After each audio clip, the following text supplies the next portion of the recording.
I'm in the collective. This is not exactly a confession from myself, rather from a good friend, although she doesn't know it yet. Oh. I set the scene. We're in the mid-1980s, during the summer holidays. Myself, my friend Nettie, her two sisters, Bev and Kath, and Nettie's boyfriend Ben, were driving from Dover down to the south of France in a hired car, packed to the rafters with camping equipment. Nettie and Ben in the front, sharing the driving and sharing the snoozing. Me, Bev and Kath in the back, all chit-chatting for the entire journey. And in those days, I remember it being a long and tiring trip. I think it still is a long and tiring trip. Not a lot has changed. Our destination was a campsite, and get this, for a one-night stay near the Spanish border, somewhere near Perpignan. Wow. So that's from Dover to the Spanish border for an overnight. Couldn't manage 2 nights, no? I mean, this is like... Or somewhere closer. Crazy. We reached the campsite late afternoon, all excited and relieved that the journey was over. Now, being the summer holidays, the campsite was quite busy, but after cruising around for a short while, we managed to find a nice piece of tidy, gravelled ground on which to park and set up camp on the nearby grass. We all tumbled out of the car and had our first look around. There were a few people about doing usual camping things and a small huddle of Frenchmen close by who eyed us all with what looked like a little Gallic disgust. Well, that's the French for you. Sorry about your submarines, guys. Well, we didn't say that because that's a 2021 reference. Yeah. We smiled back and one of us tried our best French on them. Bonjour. That's very good. We said, Excellent. As I recall, they were Jacques, Nicolas and Benoit. Surly and resentful types, but we ignored them and we got on with our unpacking. There was a lot to do, 2 tents to put up, none of these pop-up in 30-second jobs. No, not in the mid-80s, when the guy rope was king. Eventually, after a couple of hours, we were all tented up, the cooking equipment was up and ready for use, and me, Bev and Kath had made our little niches in our shared tent with air beds pumped up and clothes and toiletries neatly stashed away. It had taken a long time. I'd had a bit of trouble with my own airbed. It had taken a long time to inflate due to the foot pump and airbed seemingly not really getting on together. But after a while, I got it inflated to an acceptable squashy but firm enough support.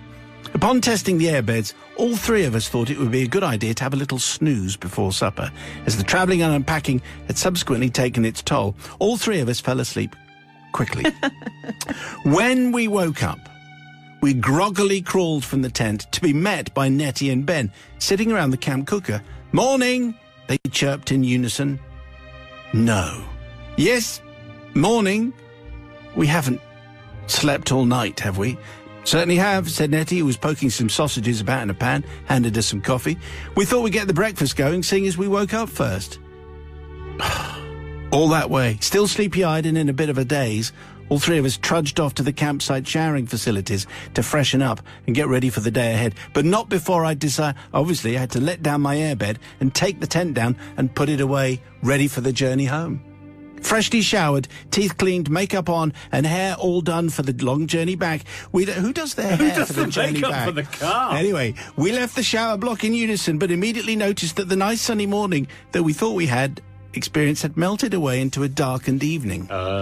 Yes, the rotters had duped us into thinking we had slept all night, when in fact we'd slept for about 90 minutes. Anyway, we rushed back to the tent, singular, to find Nettie and Ben rolling around laughing like hyenas. They particularly liked the fact that I had to put the tent up again and re-inflate my airbed and sniggered continually at the cursing of the foot pump.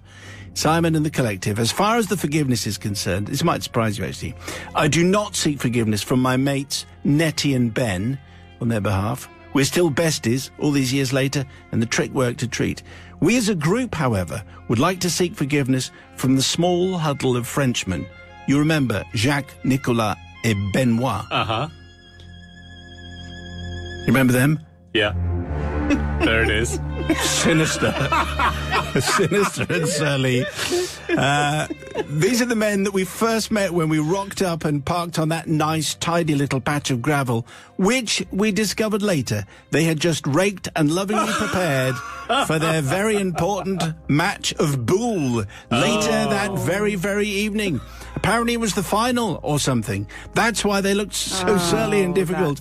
I'm sure they found another patch of scruffy land because the campsite was full of it. But I would hate to think that we made the Entente Cordiale any more tricky than it always is. Anyway, désolé pour vous sous-marins. Sorry about your submarines, I think that is. Yes. Et vive la différence, says Belinda, the sender in of tonight's confession. Voulez-vous coucher? Oh, no, you can't because we haven't got any time. Anyway, let's check in with Sister Susie. What do you have? What do you think? Well, Belinda, I don't know. I just don't know why you go on holiday for one night, and I'm not sure I can get past that at all. All that way? Also, you're a bit rude to your French neighbours as well, and you ruined their, what was it, boules? Game of boule, yes. Pétanque? Pétanque and boule, the same kind of thing, yes. Yeah, which, you know, if they haven't got anywhere to play it, that's a bit mean. And it was the final, so I'm really sorry. I can't forgive you, mainly because who goes on holiday for one day? It is a very long way to go for an overnight. Yes, I mean, it's very Gallic, isn't it? It's very much not clinging to what the man wants you to do, to go on holiday for just one night. Go on holiday for a night. Very, very French. Où est le Tourifel? Don't get between Benoit and his boule. That would be my life lesson. I am going to forgive, but I wasn't going to forgive until we got a little bit of French accent at the end, because I thought that was sorely missing. But we did get some French accent. Désolé pour vous sous-marins. Ooh, hey. I mean, what more do you